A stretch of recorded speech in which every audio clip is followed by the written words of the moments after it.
So we are here with Sarah Jaffe, and author of Won't Love You Back, which is actually a very good book. I really enjoyed reading it. And so my first question is actually about what's going on in the UK and the USA about the strikes. I think it's really interesting how in those countries where we actually didn't see much strike action going on recently in the last couple of years, we have seen a lot of strikes, the WGA strike in the USA, but also the teacher strike in the UK and the rail worker strike. And I wanted to ask you, what do you think is going on? What do you think is happening? Yeah, the short answer, I think, is that the pandemic really showed people that their bosses don't care if they die. A lot of, though not exclusively, the strikes that we're seeing are of the people who were called sort of essential workers or key workers, the people who kept going to work when the rest of us were locked in our homes, right?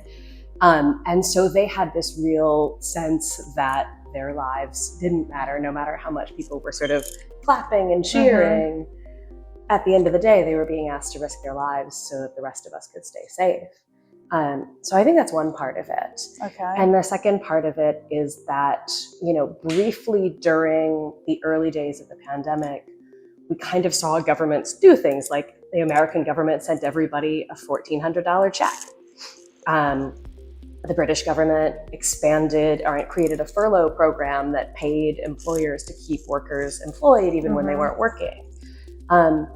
We saw how quickly the government could make things better for people if it cared to, and how quickly those things all got yanked back. So, in the US, they expanded a child tax credit, which basically they made it refundable. Short version is they were also sending checks to every parent that had a child per child for about 1.5 years until the policy expired. Yeah. And so you had a lot of people suddenly given things and realizing that we didn't actually have to be poor. We didn't actually have to be suffering. And then it was being yanked back and we're sort of being told everything's back to normal now, go back to work like nothing ever happened. And I think that has made people not only sort of aware of how bad it was, but aware that it could be better. So it was like a change in the narrative. Like going out of your normal situation. I think what you said about kind of certain jobs during the pandemic were actually very important, and people started to realize. And I think in your book you talk about that some of these jobs are work of love, like carers and teachers, which also are some of the groups that have been striking in those countries that we were mentioning. And I think also in that sense, I think the creative industry is interesting because those are jobs that are associated with maybe working for passion. And I think you talk about love in your book, and I think it's interesting how it's true that we are expected to love our work, but also those jobs that actually include performing love are those that are the most poorly paid. So I think that's interesting, and I wanted to ask you more about it. If you have some more inputs, what do you think is that? Yeah, I think we have long expected certain work to be done out of love rather than for money. Most of that work we've expected women to do. And we've expected it to be done in the home. So most of history, most healthcare was actually done by the family in the home rather than in a hospital. Most teaching, most care for children was done in the home by the family, mothers, grandmothers, sisters looking after little children. All of these things are sort of assumed that that's just what you do for your family.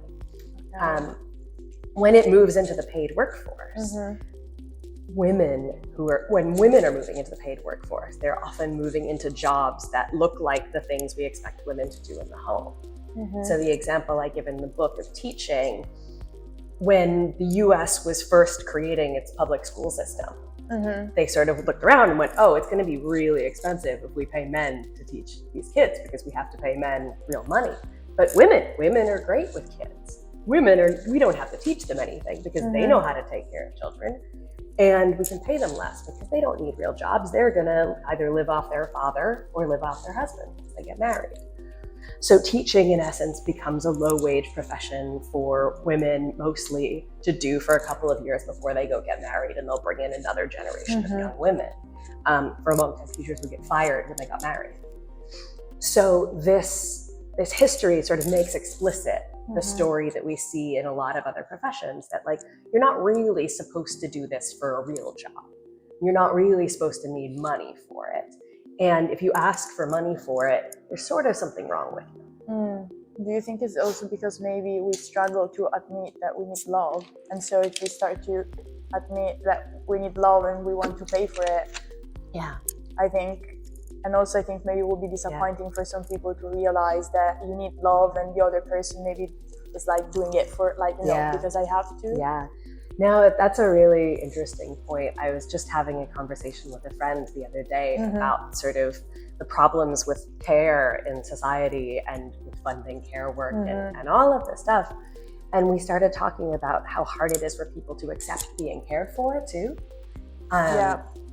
And how like that itself plays a role in this weird way in how we sort of treat care workers. Like we'd rather they weren't there. Because admitting that we're vulnerable and that we need to be looked after, that we need to be cared for is really hard. It's actually funny that I'm back here. The first time I was in Ferrara was 5 years ago. Okay. And it was just after my father died. Okay. And I've just finished a new book, which is coming out sometime in the next year and a half, that is about grief. Okay. Yeah. And one of the things that I write about in this book, it's partly a memoir and it's partly a political book, because of course it is, is I remember how sort of embarrassed my father was when he was sick for needing to be cared for. You know, I remember sort of holding a tray for him to be sick in the hospital. Sorry, I'm getting graphic. And just the look in his face that like his daughter had to do this. Yeah, you know? I see what you mean. That this is a really uncomfortable thing. So I think that's actually what you made is a really, really important point there. I think maybe we live in a culture where also we are told to be very independent, very reliant on ourselves, and that I mean, like maybe you need others, but up to a point that you have to be like independent. But then there are like, you know, phases in your life when you're gonna need other people, and that's when also maybe the critical job and like having to pay for it. And I think also maybe that's a bit connected to sex work. There's like a whole resistance to admit that love can be a job. Yeah, I think it's really tough, right? Because there is sort of a reason that we resist getting paid for certain things, right? That we feel like we should do it out of love, but then also like we live in a world where we can't afford to do things out of love because we have to keep paying the bills. You know, I've been in London all summer and the rent just keeps going up. So I can't afford to take, you know, a month off to take care of a family member if they get sick, because I have to work, because I can't pay my bills if I'm not working. And I am freelance, so nobody steps in and does my work. I don't get paid sick time, right? And so this real challenge that like there is stuff that we need to be done, sometimes for money, sometimes out of a broader obligation than just family, right? I don't have a lot of family left. If something happens to me and I need sort of full-time care, I'm probably going to have to pay for that, because I don't really have a family member who could come do it for me. I'm not married, I don't have children. When I get old, who's going to look after me? You know, that these things are sort of, you know, it feels like an admission of failure to be like, oh, I didn't have children, I'm a woman, I'm supposed to have kids, so that's who's going to look after you when you get older, except like often that's not how it works either.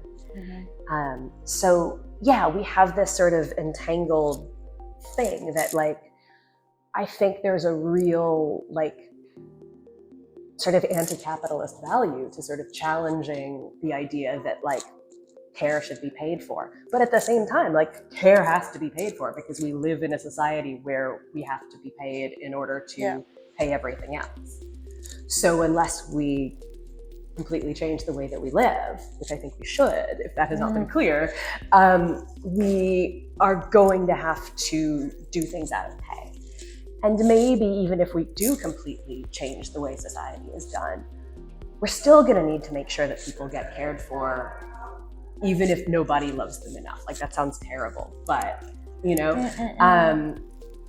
what if I've just become a really rotten, mean person as I get old? Should I just sort of die in the street? No, I still think people should be looked after, even if, like, that's not pleasant. Yeah, like the right to be loved as a form of, like, constitutional right. Yeah, it's an interesting question, right?